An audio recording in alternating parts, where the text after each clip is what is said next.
Assalamualaikum warahmatullahi wabarakatuh. Marilah kita bersyukur atas rahmat serta kasih sayang yang telah Allah Subhanahu wa Ta'ala berikan kepada kita. Salawat serta salam semoga tetap tercurah kepada baginda Nabi Muhammad SAW yang telah membawa kita selaku umatnya dari zaman jahiliyah menuju zaman ilmiah seperti sekarang ini.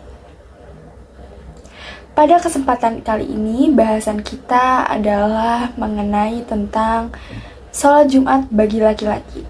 Sebab tidak dapat dipungkiri bahwa laki-laki itu mempunyai kewajiban di setiap hari Jumat, yaitu sholat Jumat.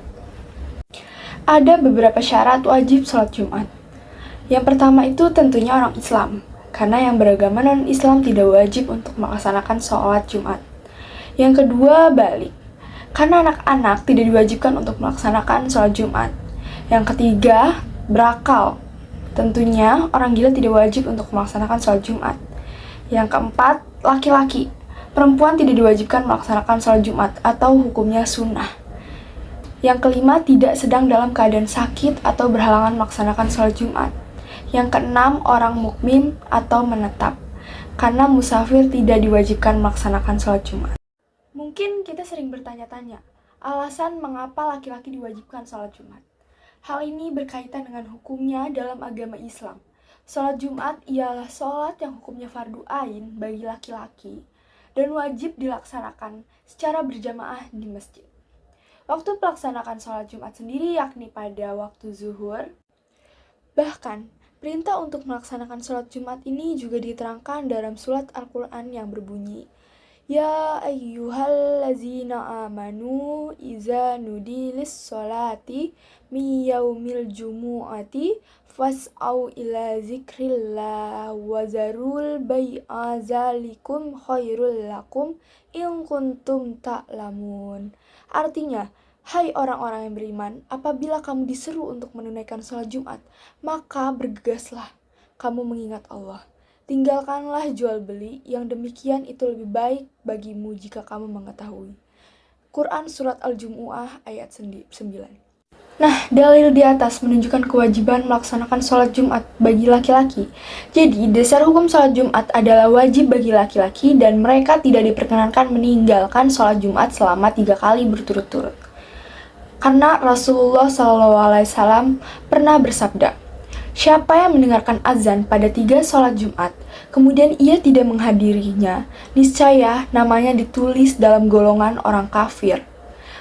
Hadis riwayat At-Tabarani. Meskipun demikian, mereka akan mendapatkan dosa yang besar atas perbuatan mereka tersebut. Namun, perlu diingat bahwa meninggalkan sholat Jumat secara rutin dan terus-menerus dapat mengakibatkan hati menjadi keras dan sulit menerima hidayah Allah. Seperti diriwayatkan dalam sebuah hadis yang artinya, orang yang meninggalkan 3 kali sholat Jumat karena lalai, Allah Subhanahu wa Ta'ala akan menutup hatinya. Hadis riwayat Abu Daud, Tirmizi, Nasa'i, Ibnu Majah, dan Ahmad. Namun, adapun uzur yang dapat menggugurkan kewajiban mengikuti sholat Jumat dan kesunahan menghadiri sholat jamaah. Yang pertama itu hujan yang dapat membasahi pakaiannya. Yang kedua, karena turun salju. Yang ketiga, dingin baik siang maupun malam. Yang keempat itu sakit yang berat yang membuatnya sulit untuk berjalan dan mengikuti sholat Jumat dan sholat jamaah. Tapi, sakit ringan seperti flu, pusing, atau demam sedikit tidak termasuk uzur ya. Yang kelima itu kekhawatiran atas gangguan keselamatan kejiwaan, kehormatan dirinya, atau harta bendanya. Nah, 5 jenis uzur ini disarikan dari pandangan keagamaan Lembaga Bahsul Masail Pengurus Besar Nahdlatul Ulama tentang pelaksanaan sholat Jumat di daerah terjangkit COVID-19 pada 19 Maret 2020 yang dikutip dari kitab Al-Minhajul Qawin karya Ibnu Hajar Al-Haytami. Dalam kesimpulannya, meninggalkan sholat Jumat secara berturut-turut secara otomatis menjadikan seseorang sebagai orang yang kafir. Namun, pentingnya bagi individu untuk mengetahui bahwa meninggalkan sholat Jumat dapat membuat hati kita menjadi gelap dan jauh dari hidayah Allah. Na'udzubillahi min dzalik. Demikianlah ceramah yang dapat saya sampaikan. Semoga dapat bermanfaat untuk kita semua. Jika ada yang baik, itunya datang dari Allah, dan jika ada yang buruk, itu datang dari saya pribadi. Mohon maaf atas kehilafan, tutur kata, dan perbuatan. Semoga Allah membimbing kita semua ke jalan yang benar. Aqulu qawli hadza wa astaghfirullahi li wa lakum fastaghfiru innahu huwal ghafurur rahim. Wassalamualaikum warahmatullahi wabarakatuh.